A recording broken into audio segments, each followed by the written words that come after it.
Question that I want to pose to you guys, because I had an interesting coaching call this morning about an hour before I got onto this, and this guy was telling me he's red pill aware and he wanted to kind of, play out some strategies for the next few years of his life. He was 39, and I was telling him, there's often times that I'll go and revert back to my old plugged in blue pill conditioning, where you get soft, you get kind of beta.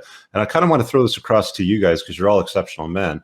How often do you catch yourself doing dumb shit that would be ineffective on, your relationships or in the sexual marketplace or in work environments that are blue pill conditioning? And you're like, oh, fix that, got to redo it this way, sort of thing, or you catch yourself. I mean, who wants to start with that? I could start. Go. I mean, I do it when I get lazy, because I'm not kidding, man. Like, it's once I get in a groove, if I'm making enough money, if I'm in a relationship that I like, then I automatically revert to getting lazy again. And then it always fucking backfires. So it's like I gotta be on my toes all the time, because it does happen, especially with girls. So and this is part of the world that we live in, because aggression is such a big part of being masculine, and the world is telling you aggression is bad. All right, I need my aggression. All right, I need it channeled. I'm not going to get angry and shoot somebody on the street, but my aggression needs to be channeled being competitive. As soon as that aggression gets suppressed, that's when I revert back. So I mean, men, use your aggression.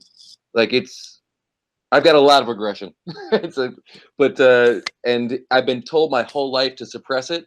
As soon as I listen to those people, that's when I start to revert. So aggression, I think, is super important. And to add to that, I mean, men typically, we like our routine. I'll eat the same thing all week for lunch, get up at the same time. And that is absolutely the death of relationships in the long term, is getting into too much of a routine. And especially these days, it's too easy just to kind of sit there on your phone and be entertained. And I mean, if you're going to do that, at least like get in the car and drive somewhere and just tell your girl that you're leaving. Like, even if you're just going to go sit in the car and play on the phone or read a book, just, don't tell her where you're going. Just go. Ryan? Yeah. This is a hard question, man. I'm really glad you asked it, because I had to go look inside my soul.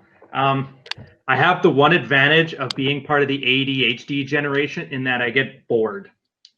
So I find it's hard. Like, we don't have wars anymore. We don't have the big Nobel project that gets guys all up in arms.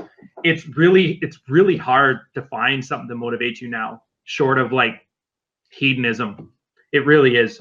And so I find that need for variety, it's the only thing I can do that kind of gets me out of that lull, because I can sit down and be lazy and just, drink 3-4 days a week, have fun at the bar or whatever. But then eventually I just get bored of it. And so I have to shoot for something else to stave off the monotony of it. And that's really the best answer I can give. I wish I had a better one.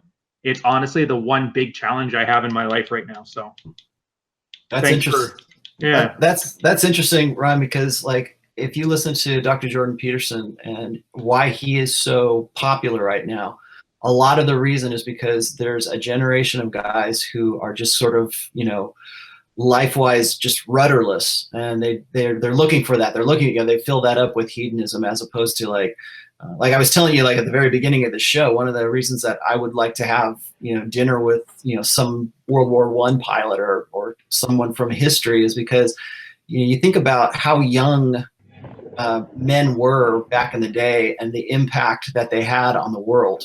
Like, if you look at some of the generals of the Civil War, you're looking at guys who are in some cases, 20, 21, 22, 23 years old, and making, huge impacts because they had to. That was just the situation. And we expected a whole lot more from men at a whole lot earlier age.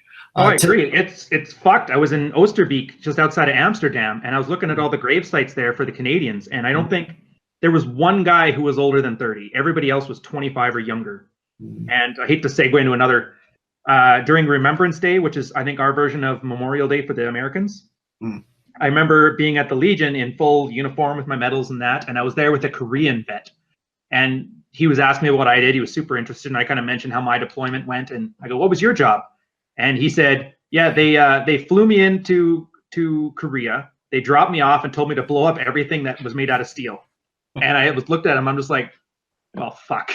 Yeah. I walked on the moon. What did you do? Checkmate. Yeah, exactly. But getting back to Rich's question, do I still backslide into beta sometimes? Yeah, I think every guy does at some stage. I think the thing that helped me the most was learning not to be reactive and not to be reflexive. I think that a lot of guys, even whether you're single or you're with a wife, I think what really separates guys who display this sort of masculine confidence or this masculine competency, they are non-reactive. So if a woman gets all in your face, or she has a problem, or she's shit testing you of some sort, she's expecting you to go, whoa, whoa, whoa, it's okay, baby, don't worry, I'm going to make things right for you. And it's this reactive thing, as opposed to being grounded as a man and just saying, let it roll off of you and go, yeah, okay, well, whatever, and not allowing her indignation and her emotionality to affect your frame and to break your state control. And I think that was in the beginning. I'm much better at that now because I've had to deal with that at work a lot. So I carry that over to my relationship with my wife. But I can remember back in my blue pill days, back when I was a teenager, even before I met my wife, I would do the same thing. If a woman had a problem, it was the kiss of death for me to think that I wouldn't be able to find some solution for her, or I wouldn't be able to, I wouldn't be able to respond and react in the correct manner that she thinks. But there is no correct manner. The correct manner is not responding to it. It is allowing it to roll off of you and allowing it to make you the grounded one. I really think that is a pinnacle of masculinity. I think that is a very important part of conventional masculinity, is a guy who is grounded.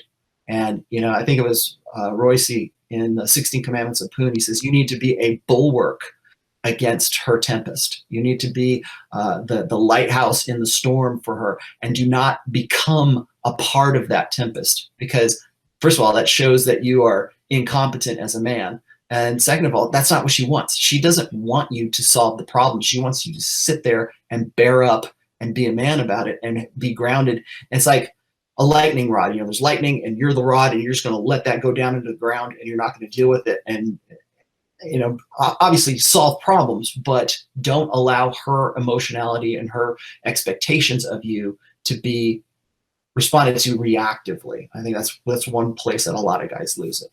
All right, let's throw it over to Carl, because you haven't answered that one yet. Do you ever plug into your blue pill conditioning and have to check yourself?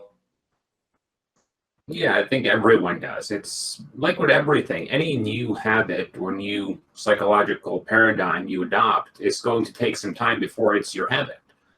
Actually, one of the funnier things I noticed, because I used to be a smoker. I smoked for almost 15 years. And one of the things I noticed was I had a nervous tick where I'd play with my lighter whenever I got nervous or I got bored or something. When I quit smoking, I didn't have my lighter in my pocket anymore, so I didn't have anything to play with. And I found myself fidgeting, and trying to unlearn the habit of playing with the lighter took me 3 months until I had it completely coated in. And it's the same thing with any, like we take Rollo's example, just to use that. A woman who's acting emotional. Sometimes you're just not going to be on your toes. Let's say you're sleeping and all of a sudden you're woken from a nice dream by a screaming woman. You're not going to automatically go boot red pill program. In those moments, you can slip up, or in moments where you're stressed, or oh, fuck you, Goldman. Now, I just mentioned I'm a smoker, and he starts smoking in front of me.